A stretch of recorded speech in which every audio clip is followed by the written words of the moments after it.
Italy, a European country with a long Mediterranean coastline, has left a powerful mark on Western culture and cuisine. Its capital, Rome, is home to the Vatican as well as landmark art and ancient ruins. Other major cities include Florence, with Renaissance masterpieces such as Michelangelo's David and Brunelleschi's Duomo, Venice, the city of canals, and Milan, Italy's fashion capital. Italy is one of the most visited countries in Europe, and with good reason. From the food to the fashion to the culture, there is so much to see and do in this high-heeled boot jutting into the Mediterranean Sea. If you are planning an Italian getaway once borders open again, here are a few fun facts about Italy to keep in mind before heading off to explore the land of art, pasta, and passion. If it's history you're seeking, you'll certainly find it in Italy. With more than 55 heritage sites, Italy is home to a stunning representation of historical characteristics. There are obvious options, such as the Colosseum in Rome, and then less obvious inclusions, such as Mount Etna or Alberobello's Trulli. From the historic center of Florence to Venice and its lagoon, you could spend an entire summer in search of its historic sites. Founded in 735 BC, Rome is more than 2,000 years old. It ruled over the Roman Empire that stretched from Africa to northern Europe until 385 when the Roman Empire fell. Today it is the capital city of Italy. Legend has it that throwing one coin into the Trevi fountain definitely means that you will return to Rome. 2 means that you will return to the city and fall in love, and tossing in 3 means that you will return, fall in love, and get married.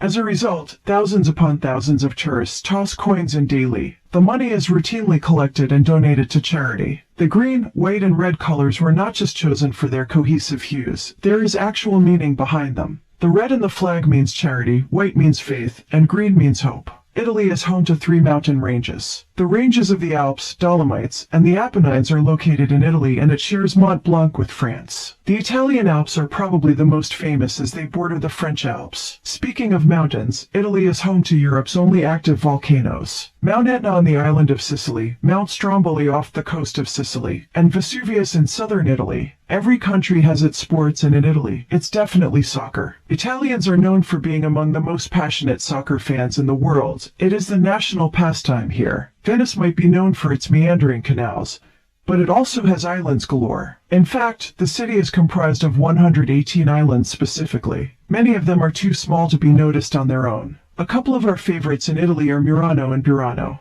Many people think Christopher Columbus was Spanish since he sailed under the Spanish flag, but in fact, Christopher Columbus is Italian. Italy is hugely devoted to religion, with a large contingent of Roman Catholics living here. Therefore, it is no surprise that houses of worship are in almost constant demand. In Rome, there are more than 900 churches alone, all but guaranteeing that anyone who wants to worship during their time here will have a place in which to do so. Milan may be known for its delicious food, cutting-edge fashion, and infusion of culture, and with good reason. Everything the city does, it does with style. This includes its architectural elements. As such, Milan is home to more skyscrapers than any other area of Italy, with towering buildings numbering 25 at last count. This gives it a very metropolitan appeal. When the infamous Mount Vesuvius erupted in 79 AD, the story details the way that its lava flow rushed over the poor city of Pompeii, destroying everything in its path. However, Pompeii is not the only city destroyed by the eruption. There were numerous others that had a similar fate to Pompeii, with ruins that also stand to this day. Tuscany might be the region for which Italian wine is best known,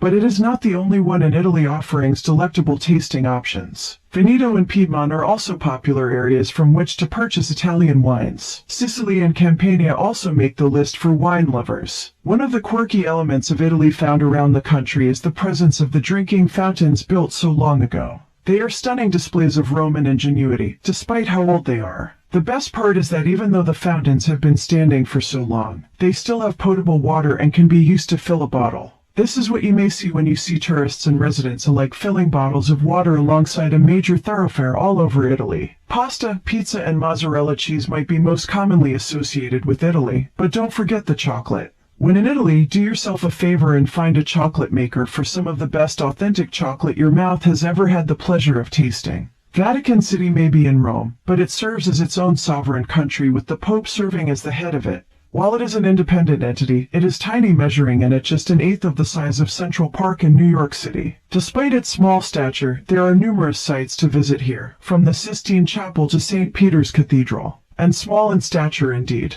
The Vatican is the smallest country in the world. The Pope is the head of state with a population of 825 people. While we are on the subject of small countries, Italy surrounds another small republic. San Marino is the oldest republic on the planet and the third smallest country in Europe. The reason for this secret passageway is a no-brainer. Should Vatican City ever come under attack, the first priority is to get the Pope out. This is the reason that this secret passageway was built. Since its inception, it has been used twice to evacuate popes who have found themselves in immediate danger. While Venice is known for its canals, many people don't realize how many crisscross the city. There are more than 150 canals lining Venice, which makes for a startling image for tourists who don't realize the position of this city on the water. Local lore has it that the reason the city has this nickname is because those wandering through it feel an acute sense of history as though it will never fully fall. If you really want to go somewhere that they do Christmas big, forget about the northern regions. Italy is where you want to be. Because of its deeply ingrained Roman Catholic traditions, few countries go all in on Christmas spirit than Italy. For instance, huge Christmas dinners are generally held on Christmas Eve and the season lasts